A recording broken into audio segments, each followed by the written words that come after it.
Hi, Richard and I are back. This is our third segment. And I'd like to talk to you today about pay parity and geographical pay difference. Los Angeles, San Diego, Oakland, San Francisco, the cost of living is extremely high, and I think that we should have a pay parity study done for those areas and make sure that it goes to our bargaining team and that we win this pay parity study. Our Caltrans director, Malcolm, has already said that he is open to pay parities for Caltrans employees, but it has to be done at our bargaining table. So I would like to see that happen. And for the caseworker analyst for corrections, I would like to see their parity studies go to the bargaining table and get some real results. We have been working on these jobs, and ever since we left CSEA, we have not received a cost of living raise, COLA. And I think it's time that state employees are valued for the work that they do, because actually we run California. So without the state employees, our experience, our expertise, I mean, to come in, you have high-speed rail where they're having huge problems with doing the acquisitions, buying the property. They're having problems getting people to do the utility portion of it so that they could bring in the high-speed rail. I don't know if any of you seen the news yesterday, but there was a big old fire from a gas tank being hit, and that's scary to me. I mean, you have people that don't have the experience and don't have to follow the federal regulations and the state regulations because they're private, and I think that work should have been done by state employees to ensure the safety of Californians. So I really would like to see the pay parity studies done and get some real results for us state employees, because it's time. I mean, we're really behind the times with our pay, with the private sector and state employees' pay, and our union is doing nothing about it. And that's why I'm running for Vice President of Representation and Organization, because I truly believe that we can make a difference. And we don't have to pay a politician to get him to do his job, because we have the members, so we have the constituents to help us to force them to do their jobs. And with that being said, I'm going to turn it over to Richard. Thank you. First, let me say this. We've been doing weekly webcasts. We've been getting a lot of help with this. i-streamlive.com. We cannot tell you how much we appreciate all of your support.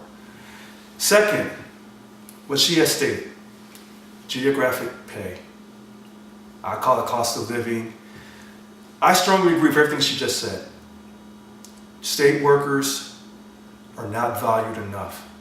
And the reason why we're not valued enough, because we don't have a strong leader. So if someone asks me, what is my vision for SEIU Local 1000? My vision is to have 100% due pay and membership. In order to get that done, we must have transparency. But I'm going to give you something stronger. If you elect me as your president, through the vote of the DLC presidents, we're going to reduce the fees. For example, out of my pay stub, I pay $67.32. Cut it in half to $33.66. Now that's just a small step to save money. But it's a positive step because I want a unifying union. I want something that we can come together on, because we need to be together to fight off this pension attack. I've already stated to you, and I'll state to you again, if I'm elected president, I will not sign a contract that forces us to pay extra for our pension. It will not happen. The other candidates will not make you that promise. Third, I'm the only candidate that's going to tell you that if a person is in a position for too long, they become power hungry. And you give a person a little bit of power, they'll want more and more and more. through the vote of the DLC presidents, if I'm elected, we will have term limits for all statewide offices, starting with our term.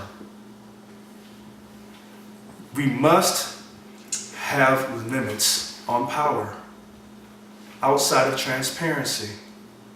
And so this vision of bringing us all together so that we will always have a union, we will always have a voice, we will always be able to collectively bargain, and we will keep our pension is something we cannot let go away, even though we've had bad leadership in the past. And I understand that people are frustrated and they think that change cannot happen. I simply tell you, go back to 2008 to this person we call Barack Obama. He was told he could not do it. He proved the critics wrong. If you go further back in time, you will hear that Harry S. Truman was told he couldn't win. He proved the critics wrong. If you go to the 1980 US hockey team, they were told you'll never beat the Russians. They were wrong. So when people come with a negative, defeatist attitude stating that our union can never change, this is not true. So if you have a positive mindset, you're willing to put in the work, you're willing to keep the faith, and you're willing to vote, and please photocopy your vote. And if you don't want to vote for us, that's fine. But you photocopy that vote so you can say, listen, because there's so much corruption in our union, I photocopied my vote, and so did 10 of my coworkers. This is who we voted for, and here are the reasons why. And even though we didn't vote for Richard and Jackie, we took their advice because we want to change our union. And by photocopying your vote, you're not just asking the leadership to be transparent, you're doing it yourself first. And so I'm not going to ask you to do anything that I'm not going to do myself. And I stated this years ago. I stated, it's so funny, we had this discussion on the airplane ride back in 2012. I made it quite clear to Jackie, I was running for president. She stated she would run also. I said, well, we'll have to compete. She said that was fine. We never hid that. We didn't act in a secretive type manner. We didn't wait for the right time to announce that we're going to run. I have said it years ago and I stand by my word. I'm not going to go back on my word. And therefore, I'm the only candidate that will tell you the truth, that will give you the vision of 100% due paying membership, will treat everyone with fairness and respect. We're not going to state that the due paying members get more service than the fair share or the non-germane. And we will value your money. I won't be like Yvonne Walker after the furlough situation.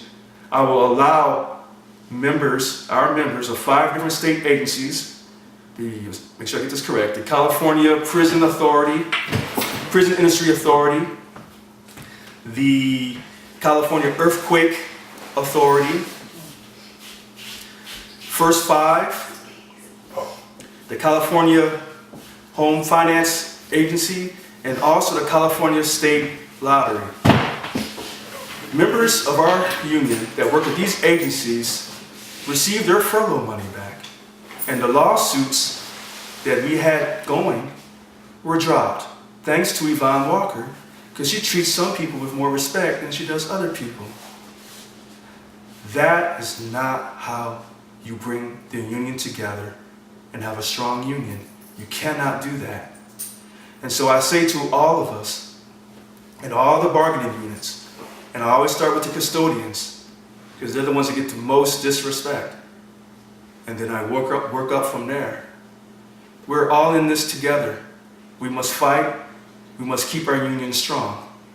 Therefore, I'm the only person running for president that will give you that vision of 100% due paying membership that's inclusive, that's transparent, that eliminates all fraud and wasteful abuse. So once again, it's April 18th, 2015, and I'm Richard Lewis Brown. And I'm Jacqueline McCullum, and don't forget to go to i-streamlife.com. Thank you very much. Thank you.